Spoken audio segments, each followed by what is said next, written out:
Hello student. तो आज मैं NCERT height and distance exercise 9.1 का क्वेश्चन नंबर 1 बताने जा रही हूँ। इस क्वेश्चन में है circus artist is climbing a 20 metre long rope, यानी एक सर्कस आर्टिस्ट है, जैसा कि आप इस फिगर में देख सकते हैं। ये सर्कस आर्टिस्ट को एसी जो है, एसी को हमने लॉन्ग रोप मान लिया जिसकी लंबाई 20 मीटर है, इसी को क्लाइंब करना है। and which is tightly straight and tied from the top of a vertical pole to the ground। और इस रस्सी को क्या है, ये जो AB है, AB को हमने वर्टिकल पोल माना है, तो इस रस्सी को A से C तक क्या है, इसको क्या गया है, टाइड अप किया गया है, मतलब इसको स्ट्रेचली इसको बांधा गया है।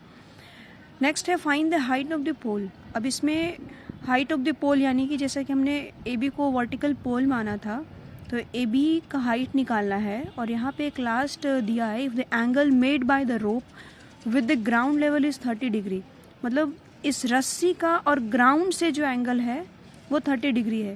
देखिए, बहुत से बच्चों को ये भी कन्फ्यूज़न होता है कि हम 30 डिग्री यहाँ क्यों नहीं बनाए, यहीं क्यों बनाए। तो क्वेश्चन आप लोग बस ध्यान से पढ़िए, कोई बहुत ज़्यादा कॉम्प्लेक्शन नहीं है इसमें साफ साफ लिखा है कि angle made by the rope with the ground. तो ये रोप है और ये ग्राउंड है, ये जो एंगल है, ये दोनों एंगल किसके किसके बीच का स्ट्रेचिंग है, ये रोप का और ये पोल का। तो ये रोप और पोल का अगर एंगल कहता तब हम लोग यहाँ बनाते, बट ये साफ साफ लिखा है कि रोप और ग्राउंड का एंगल है, इसलिए 30 डिग्री हम यहाँ लिखेंगे। तो सिंपल सा चीज़ है, पहले जो भी दिया है सॉल्यूशन में हम लोग इसको यहाँ पे लिख लिए हैं कि let the length of the rope AC भी 20 मीटर, जैसा कि हमने पहले भी बताया कि AC को हमने 20 मीटर लेंथ ऑफ रोप मान लिया। And angle made by the rope with the ground is 30 degree, जो भी गिवन है। पहले क्वेश्चन में जो भी गिवन होता है उस क्वेश्चन को यहाँ पे लिख लेना है जब भी सॉल्यूशन बनाना है। तो एंगल 30 डिग्री हो गया। अब गिवन था हमारा AC is equals to 20 meter and angle C is equals to 30 degree. So अब हम लोग को फाइंड करना है, फाइंड आउट क्या करना है, हाइट ऑफ द पोल हमने यहाँ पे लिख दिया। लेट, अब हम लोग AB को क्या माने थे, height of the vertical pole के हाइट को हमने AB मान लिया। तो अब हम जब राइट ट्रायंगल ABC में देखेंगे, ABC ट्रायंगल में वी हैव साइन 30 डिग्री। अब देखिए, हम यहाँ पे इस टाइप के हाइट एंड डिस्टेंस के क्वेश्चन में हम लोग को ट्रिग्नोमेट्री रेशियो लगाना होता है। तो अब क्वेश्चन यहाँ पे बच्चों का कन्फ्यूज़न ये रहता है कि अब हम यहाँ पे साइन लगाएं, कॉस लगाएं, टैन लगाएं, या फिर कौन सा ट्रिग्नोमेट्री रेशियो यहाँ पे लगाएंगे। तो पहले यहाँ पे ये ध्यान रखना है कि हम लोग को निकालना क्या है और गिवन क्या है। तो निकालना AB है और गिवन दिया हुआ है।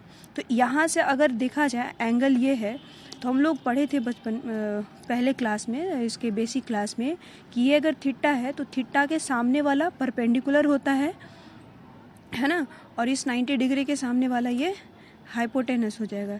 90 डिग्री के सामने का एंगल हाइपोटेनस और इस थीटा के सामने वाला साइड परपेंडिकुलर हो गया। जो बच गया वो हमारा क्या हो गया, बेस हो गया। तो मुझे निकालना ये है और ये गिवन है। तो अगर हम परपेंडिकुलर बाई बेस लेते हैं तो हम ना ही तो परपेंडिकुलर दिया है, ना ही तो बेस गिवन है। यहाँ पे हमारा गिवन क्या है, हाइट गिवन है, हाइपोटेनस गिवन है। तो जाहिर सी बात है ये निकालना और एक गिवन है। तो हम लोग अगर परपेंडिकुलर बाई हाइपोटेनस लेते हैं तो जाहिर सी बात है, हम लोग ट्रिग्नोमेट्री रेशियो में पढ़े थे कि साइन थीटा बराबर क्या होता है, परपेंडिकुलर बाई हाइपोटेनस। इसलिए हम लोग यहाँ पे परपेंडिकुलर बाई हाइपोटेनस ले रहे हैं।